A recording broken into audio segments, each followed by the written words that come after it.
Mendalami ilmu Islam, khususnya ranah aliran tasawuf, pasti memiliki pandangan yang sama bahwa sholat tidaklah wajib. Pendapat ini pun menimbulkan reaksi negatif kelompok lain dengan asumsi bahwa aliran kaum sufi ini adalah ajaran sesat, sebab meninggalkan kewajiban sholat.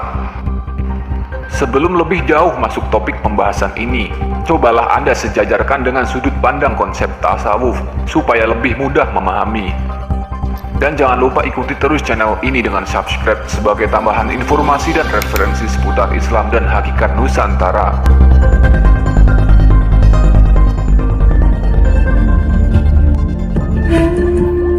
Bismillahirrahmanirrahim. Assalamualaikum warahmatullahi wabarakatuh. Jawaban tentang hukum sholat bagi aliran tasawuf, khususnya yang telah mencapai makom ma'rifatullah, ini sebenarnya sangat sederhana.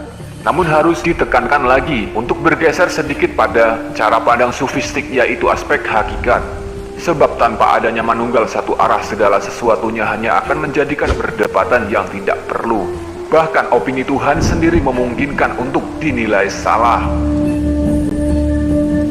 Sholat secara syariat adalah kewajiban terpenting dan merupakan pondasi dasar salah satu rukun Islam.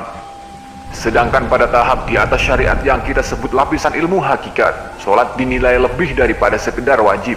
Dengan bahasa sederhana secara kontekstual, kewajiban sholat bagi kaum sufi dinilai sebagai kebutuhan dan keinginan.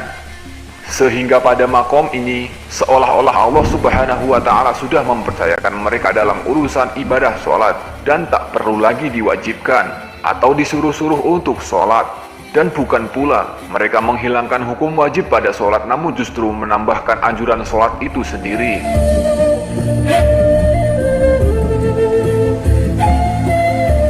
Mari kita sedikit masuk pada sudut pandang hakikat seperti yang sudah kita sebutkan di atas.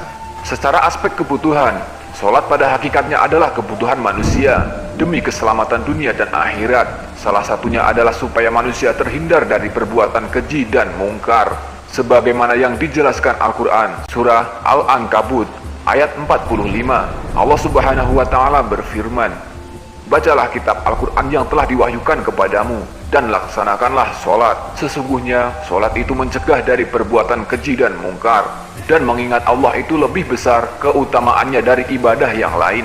Allah mengetahui apa yang kamu kerjakan."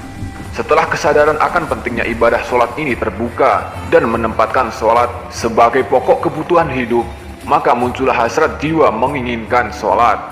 Siklus ini pernah terjadi pada Nabi Ibrahim alaihissalam ketika perjalanan tauhidnya telah menemukan Tuhan, di mana pada masa itu masih minim syariat cara ibadah yang diturunkan, sehingga beliau meminta pada Allah Subhanahu wa Ta'ala supaya diberikan petunjuk cara-cara ibadah. Yang kemudian doa tersebut dikabulkan Allah Subhanahu wa Ta'ala dengan turunnya syariat di kitab Taurat, dan puncaknya adalah syariat sholat yang diterima Nabi Muhammad SAW ketika Isra Mi'raj.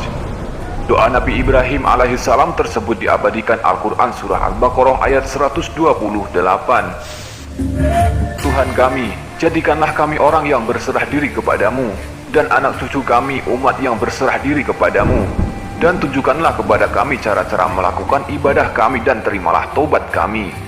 Sungguh engkaulah yang maha penerima taubat, maha penyayang." Perlu diketahui pula bahwa ajaran tasawuf bukan hanya mempraktekkan syariat yang turun melalui Nabi Muhammad SAW semata. Mereka faham ajaran tauhid sebelum syariat Islam, dan mereka melakukan pula apa yang dilakukan nabi-nabi terdahulu, khususnya Nabi Ibrahim alaihissalam, Nabi Nuh alaihissalam, Nabi Daud alaihissalam, Nabi Adam alaihissalam, dan nabi-nabi lain. Perumpamaan fase hukum sholat ini seperti halnya seorang anak kecil yang harus disuruh dan dititah bahkan hanya sekedar supaya mau makan dan minum. Ketika seorang anak tersebut sudah besar, dewasa, dan bisa mandiri, tentu saja kebutuhan makan dan minum bukan lagi suatu urusan yang harus dititah dan disuruh-suruh. Jika Anda mengerti apa hukumnya makan dan minum, begitulah perumpamaan tahap-tahap yang terjadi pada hukum ibadah sholat. Adapun seorang yang menilai bahwa kaum sufi itu tidak sholat, hal ini terjadi sebab minimnya pengetahuan mereka terhadap cara pandang sufistik dan aplikasi tasawuf. Faktor lain penyebab dugaan negatif ini tidak lain muncul dari sisi kepribadian sufi itu sendiri. di mana seorang sufi pasti enggan menunjukkan kesalehan dirinya, hingga seandainya mereka ditanya sholat atau tidak, sudah sholat atau belum, mereka canggung mengiyakan dan tidak jarang mereka akan menjawab tidak tahu. Dari perilaku mereka yang lebih menampilkan keburukan daripada kebaikannya, yang memunculkan asumsi negatif bagi yang awam terhadap mereka. Pada dasarnya makom hakikat yang dianut umat sufi dan wali-wali Allah memang sulit difahami secara zahir atau syariat saja, tanpa adanya menyelam ke dalam dunia yang sama. Semoga poin yang termuat di konten sederhana ini mudah difahami. Wassalamualaikum warahmatullahi wabarakatuh.